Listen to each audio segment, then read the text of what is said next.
18 September শুক্রদেব রাশি পরিবর্তন করেছে। এবার 23 সেপ্টেম্বর বুধ রাশি পরিবর্তন করবে।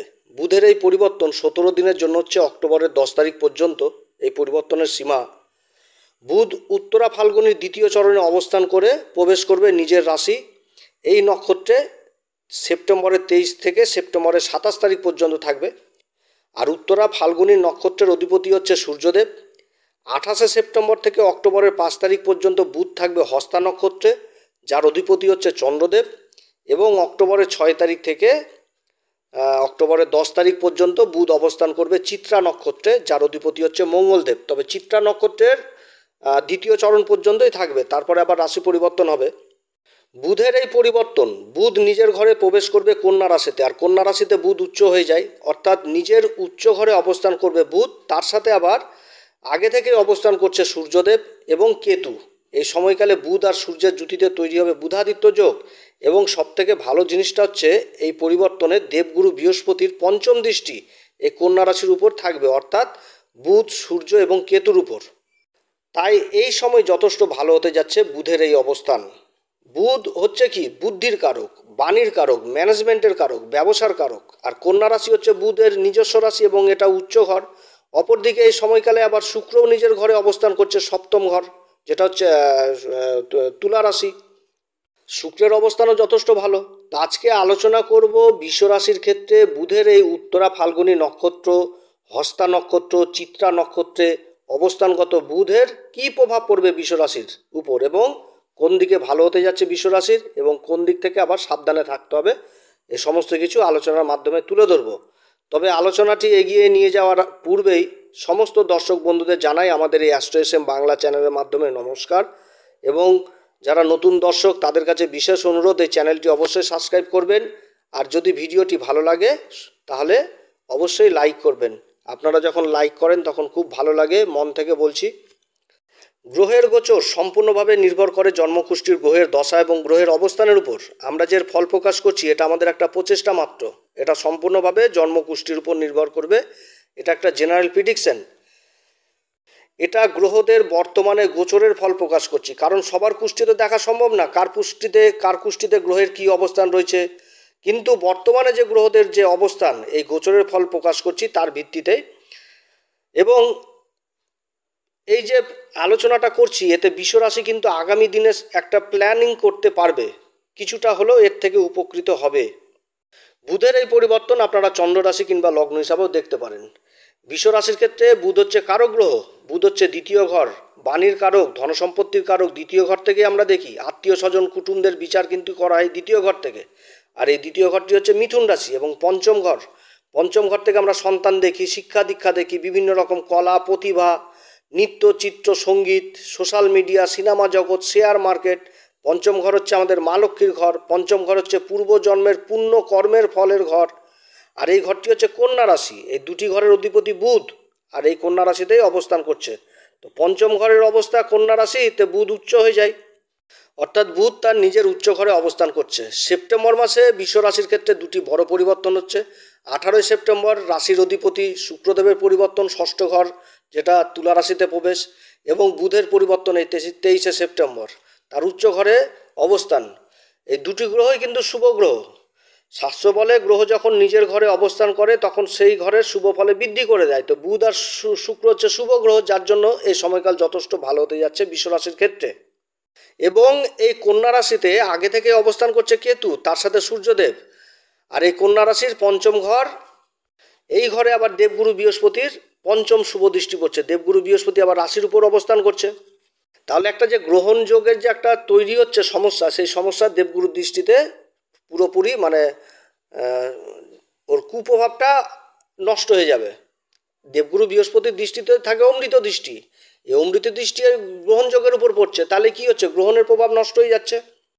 বুধ 23 সেপ্টেম্বর থেকে 27 সেপ্টেম্বর পর্যন্ত অবস্থান করবে উত্তরা ফাল্গুনী নক্ষত্রে। এবং বুধ যখন রাশি পরিবর্তন করে তখন এই উত্তরা ফাল্গুনী নক্ষত্রের দ্বিতীয় চরণে অবস্থানগত বুধ কন্যা রাশিতে প্রবেশ করে। উত্তরা ফাল্গুনী নক্ষত্রের অধিপতি হচ্ছে সূর্যদেব। সূর্যদেব হচ্ছে বৃষ রাশির ক্ষেত্রে চতুর্থ ঘরের অধিপতি। চতুর্থ ঘরটি কি, আমাদের সুখের ঘর।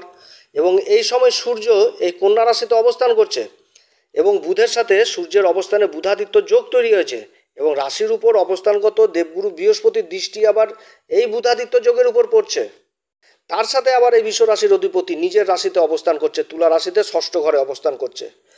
এই সময়কালে যারা সরকারি কিংবা বেসরকারি কাজের চেষ্টা করছেন, ইন্টারভিউ আদি দিয়েছেন, তাদের কর্মলাভের প্রবল সম্ভাবনা থাকছে। কিংবা যাদের কর্মক্ষেত্রের কল লেটার আটকে গেছে বা অ্যাপয়েন্টমেন্ট লেটার আটকে গেছে কোনো কারণবশত, এই সমস্ত জিনিস সহজে উদ্ধার হবে এই সময়। এই সময়কালে সরকারের পক্ষ থেকে থেমে থাকা কাজগুলো যথেষ্ট গতি লাভ করবে। আবার যারা উচ্চশিক্ষার জন্য বিদেশে ভালো কলেজে অ্যাডমিশন নেওয়ার চেষ্টা করছেন, তাদের এই সময় যাত্রা হবে। এই সময়কালে যারা সরকারি কর্মচারী কিংবা বেসরকারি কর্মচারী, তাদের কর্মক্ষেত্রে প্রমোশনের যোগ রয়েছে, তার সাথে আবার কাজের বড় দায়িত্বও বাড়বে। যারা ব্যবসা বাণিজ্যের সাথে জড়িত রয়েছেন, তাদের ব্যবসা বাণিজ্য যথেষ্ট প্রসার পাবে, বৃদ্ধি পাবে এবং ব্যবসা বাণিজ্যের সুবিধার্থে যদি ঋণের চেষ্টা করেন, এই সময় ঋণ পাওয়ারও সুবিধা থাকছে। এই সময়কালে যারা ইম্পোর্ট এক্সপোর্টের কাজে জড়িত রয়েছেন কিংবা বিদেশে কোনো কোম্পানির সাথে জড়িত রয়েছেন কর্মক্ষেত্রে, তাদের যথেষ্ট কর্মক্ষেত্র কাজকর্ম যথেষ্ট ভালো হবে এবং আর্থিক দিক মজবুত হবে। যারা এই সময় লাক্সারি প্রোডাক্টের সাথে ব্যবসার সাথে জড়িত রয়েছেন, যারা বিদেশ থেকে লাক্সারি প্রোডাক্ট নিয়ে এসে দেশের মাটিতেই কাজ করছেন, তাদের জন্য যথেষ্ট ভালো হবে। এই সময়কালে যারা সিনেমা জগতের সাথে জড়িত রয়েছেন কিংবা সোশ্যাল মিডিয়ার কাজে যারা জড়িত রয়েছেন, তাদের কার্যকলাপ যথেষ্ট বৃদ্ধি পাবে। যারা সঙ্গীত শিল্পী, যারা নৃত্যশিল্পী, চিত্রশিল্পী, যারা যারা ফটোগ্রাফি, যারা কোরিওগ্রাফি, এই সমস্ত কাজে যথেষ্ট উন্নতি রয়েছে এবং কর্মক্ষেত্রে বিদেশ যাত্রাও এই সময় হবে। যারা শেয়ার মার্কেটে লং টার্ম ইনভেস্ট করছেন, তাদের জন্য যথেষ্ট ভালো এই উত্তরা ফাল্গুনী নক্ষত্রে গোচরের সময়কাল। এরপরে 28শে সেপ্টেম্বর থেকে অক্টোবরের 5 তারিখ পর্যন্ত বুধ অবস্থান করবে হস্তা নক্ষত্রে। হস্তা নক্ষত্রের অধিপতি হচ্ছে চন্দ্রদেব। বিশ্বরাশির ক্ষেত্রে চন্দ্র হচ্ছে তৃতীয় ঘর, পুরুষার্থের ঘর, পরাক্রমের ঘর, কমিউনিকেশনের ঘর, যোগাযোগ ব্যবস্থার ঘর। এই কর্কট রাশির অধিপতি হচ্ছে চন্দ্রদেব। এবার এই নক্ষত্রে, এই হস্তা নক্ষত্রে আবার কেতু আগে থেকে অবস্থান করে রয়েছে, এবার বুধ অবস্থান করবে। তো এই সময়কালে যারা মিডিয়ার সাথে জড়িত রয়েছে, সোশ্যাল মিডিয়ার সাথে জড়িত রয়েছে, তাদের জন্য যথেষ্ট ভালো হতে যাচ্ছে। যারা অ্যাডভাইজার হিসাবে কাজ করছে, যারা চ্যাটার্ড অ্যাকাউন্টেন্ট, যারা কথাবাচক, যারা মোটিভেশন স্পিকার, যারা ওকালতির কাজে জড়িত রয়েছেন, তাদের যথেষ্ট ভালো চলবে এই সময় কাজকর্ম। এই সময়কালে সমাজের পরিচিতি যথেষ্ট বাড়বে। যারা ব্যবসা বাণিজ্যের সাথে জড়িত রয়েছেন, তাদের ব্যবসা বাণিজ্যের পরিধি যথেষ্ট এই সময় বৃদ্ধি পাবে। লোক পরিচিতি যথেষ্ট বৃদ্ধি পাবে এই সময়। এই সময়কালে বাড়ির ছোট ভাই বোনদেরও কর্মের উন্নতি রয়েছে কিংবা কর্মের যোগ রয়েছে এই সময়। যারা মিডিয়া সেক্টরে কাজের জন্য চেষ্টা করছে, যারা সেলসের কাজের জন্য চেষ্টা করছে, তাদের কর্মলাভের সম্ভাবনা থাকছে এই সময়। এরপরে বুধ অক্টোবরের 6 তারিখ থেকে অক্টোবরের 10 তারিখ পর্যন্ত অবস্থান করবে চিত্রা নক্ষত্রের দ্বিতীয় চরণ পর্যন্ত। চিত্রা নক্ষত্রের অধিপতিকে, চিত্রা নক্ষত্রের অধিপতি হচ্ছে মঙ্গল। আর এই সময় মঙ্গল বুধের রাশি মিথুন রাশিতে অবস্থান করছে, যেটা বিশ্ব রাশির ক্ষেত্রে দ্বিতীয় ঘর, ধনসম্পত্তির ঘর। তার সাথে আবার এই সময়কালে এই মঙ্গল আবার দেবগুরু বৃহস্পতির নক্ষত্র পুনর্বসুতে অবস্থান করছে এবং বুধের সাথে একটা তৎকালীন মিত্রতার সম্পর্ক তৈরি হয়েছে। কারণ বুধ মঙ্গলের নক্ষত্র অবস্থান করছে, আবার মঙ্গল বুধের রাশিতে অবস্থান করছে। তার সাথে দেবগুরু নক্ষত্র পুনর্বসুতে অবস্থান করছে মঙ্গল, এবং দেবগুরু বৃহস্পতির পঞ্চম শুভ দৃষ্টি আবার এই বুধের উপর পড়ছে। অর্থাৎ এই সময় একটা তৎকালীন মিত্রতা তৈরি হয়েছে বুধের সাথে মঙ্গলের। আমি এর আগের ভিডিওগুলোতে দেবগুরু বৃহস্পতির এই পুনর্বসু নক্ষত্র সম্পর্কে অনেক কথা বলেছি। পুনর্বসু নক্ষত্রের চিহ্ন হচ্ছে ধনুষবাণ, অর্থাৎ এই সময় একটা লক্ষ্যভেদের জিনিস বোঝাচ্ছে। এবার লক্ষ্যভেদ করতে গেলে সবসময় একটা জিনিসেরই প্রয়োজন হয়, সেটা হচ্ছে মন স্থির এবং একাগ্রতা। মনকে স্থির করতে হবে এবং একাগ্রতার সাথেই কাজ করতে হবে, তারপরেই কিন্তু লক্ষ্যভেদ জিনিসটা হবে।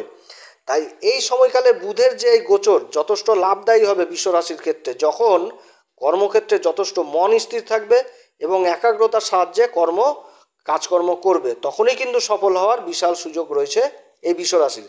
কারণ মঙ্গল হচ্ছে চঞ্চল, মঙ্গল হচ্ছে তেজ, ক্রোধ, অহংকার, আর বুধ হচ্ছে কি যুবরাজ। এই যুবরাজ মঙ্গলের নক্ষত্র অর্থাৎ সেনাপতির নক্ষত্র অবস্থান করছে। মঙ্গলকে তো সেনাপতি বলা হয় না। অর্থাৎ এই সময় বিশ্বরাশির ক্ষেত্রে যথেষ্ট তেজ, অহংকার, ক্রোধ, চঞ্চলতা বিশেষভাবে লক্ষণীয় হবে। তাই এই সময় যথেষ্ট মনকে স্থির রাখতে হবে এবং একাগ্রতার সাহায্যেই কাজকর্ম করতে হবে, না তো হওয়া কাজ বানচাল হয়ে যাবে। এদিকে যথেষ্ট খেয়াল রাখতে হবে বিশ্বরাশিকে।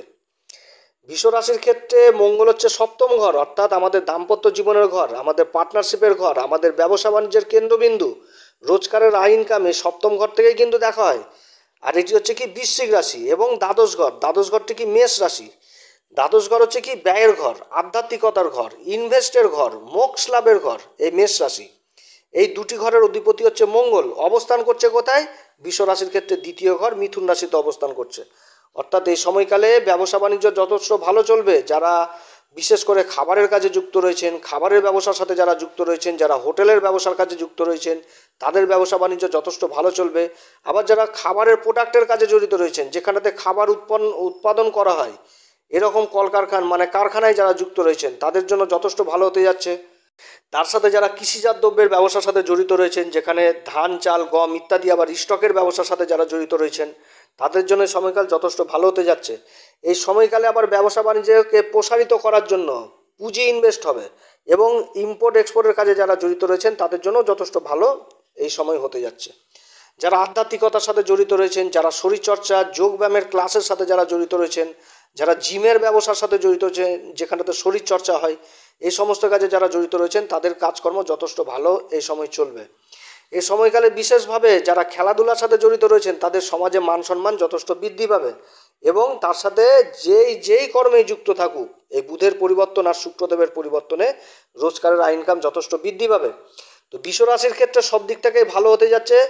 কিন্তু যেহেতু আবার কেতু অবস্থান করছে এই পঞ্চম ঘরে, আর সেখানটাতে সূর্যও থাকছে, তো কিছুটা হলেও কিন্তু নেগেটিভ প্রভাব থাকবে। যাদের চোখের অসুখ রয়েছে, দাঁতের অসুখ রয়েছে, সমস্ত কিছুতে যারা ভুগছে, তাদের এই অসুখটা যথেষ্ট বৃদ্ধি পাবে।